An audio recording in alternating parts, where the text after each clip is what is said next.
लोमड़ी एक ऊंचे टीले पर उदास बैठी थी। सामने हरे मैदान में जानवर अपने अपने काम में व्यस्त थे। कुछ झरने से पानी पी रहे थे। पक्षी भी झुंड में उड़ रहे थे। जंगल में खुशी का दिन था, लेकिन उस दिन लोमड़ी गंभीर थी। जंगल के जीवन में लोमड़ी का एक महत्वपूर्ण स्थान था। वह शेर का विशेष सलाहकार था। शेर उसकी सलाह से सब कुछ करता था। सभी जानवर उसके साथ सम्मान और दिल से व्यवहार करते थे। उनकी बुद्धि की सराहना की गई, लेकिन वह अपनी स्थिति से खुश नहीं थी और अपनी भूमिका से तंग आ चुकी थी। शुरुआत में उन्हें अपने सम्मान पर गर्व नहीं था और वे गर्व से चलती थीं, लेकिन अब स्थिति बदल गई है। दरअसल जब वह दूसरे जानवरों को आपस में मजाक करते, बेवकूफी भरी बातों पर हंसते, घास पर निरुद्देश्य दौड़ते देखती तो आहें भरने लगती। वह भी उसका दिल चाहता था कि वह चुटकुलों पर दिल खोलकर हंसती थी, अपने पंजे घास पर रखती थी, भालू के लंबे बालों को नोचती थी और भाग जाती थी। लेकिन जब वह ऐसा कुछ करना चाहती थी तो दूसरे जानवर उसे आश्चर्य से देखते थे और वह शर्मिंदा हो जाती थी। ऐसा लगता था कि उन्हें उससे ऐसी छोटी छोटी बातों की आशा नहीं थी।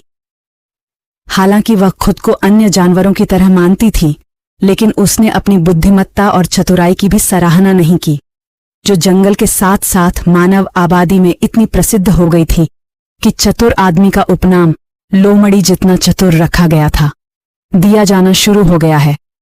जब वह पीछे मुड़कर उन घटनाओं को देखती जिन्होंने उसे इस स्थिति तक पहुंचाया, तो वह चकराकर रह जाती थी। समय पर अवसर का लाभ न उठाना और दूसरों का मूर्खतापूर्ण व्यवहार अधिक स्पष्ट होता।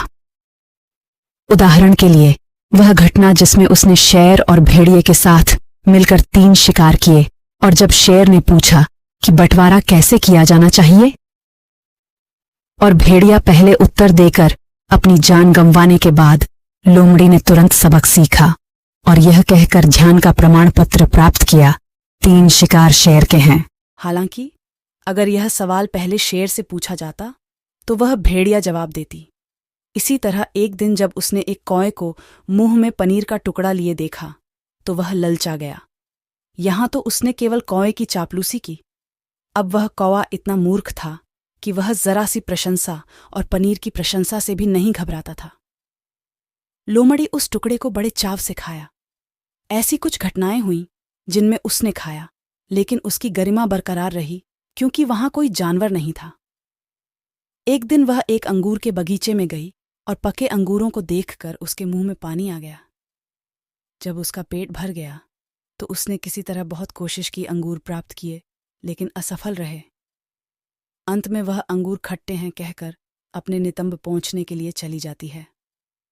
हालांकि वे अंगूर बिल्कुल भी खट्टे नहीं थे, वे पके हुए मीठे अंगूर थे। अब लोमड़ी तंग आ गई थी। वह सारा दिन भूखी टीले पर बैठी रही। जब रात हुई तो सभी जानवर वहां इकट्ठे हो गए। एक तरफ एक शेर भी बैठा था। सभी लोग खुशी से बातें कर रहे थे। चांदनी रात थी। पूर्णिमा का चांद आकाश में जगमगा रहा था। बादलों के टुकड़े उड़ रहे थे। भेड़िए बेचैन थे। वे बार बार अपनी गर्दन ऊपर उठाते थे और भयानक आवाजें निकालते थे। शेर ने उन्हें गुस्से से देखा, लेकिन उसका पेट भरा हुआ था, इसलिए उसने उन्हें नजरअंदाज कर दिया। बातचीत के बीच जानवर बहस करने लगे कि क्या चांद घूम रहा है या बादल आकाश की ओर देख रहे हैं, और अनुमान लगाने की कोशिश कर रहे हैं। कुछ का मानना था कि चंद्रमा घूम रहा है, जबकि कुछ जानवर बादलों के पक्षधर थे। जैसे ही उनकी चर्चा बहस में बदल गई, शेर को गुस्सा आ गया।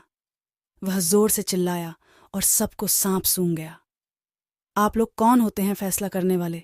यह दाना का काम है। सबकी निगाहें लोमड़ी की ओर घूम गईं। एक बार फिर गेंद लोमड़ी के पाले में थी।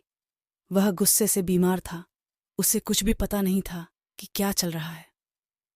तब उसके मन में ख्याल आया कि भविष्य के लिए अपनी जान बचाने के लिए मूर्खतापूर्ण उत्तर देने का यह एक अच्छा अवसर होगा। उन्होंने कहा, भाइयों और बहनों, अगर चंद्रमा स्थिर है तो बादल घूम रहे हैं, और अगर बादल स्थिर हैं तो चंद्रमा घूम रहा है। उसका मूर्खतापूर्ण उत्तर किसी को समझ नहीं आया, लेकिन ये शब्द एक जानवर के मुंह से निकले थे जिससे उन्हें मूर्खतापूर्ण उत्तर की उम्मीद नहीं थी। इसलिए शेर सहित सभी लोग वाह वाह करने लगे। वह चुपचाप उठी और अज्ञात स्थान पर चली गई।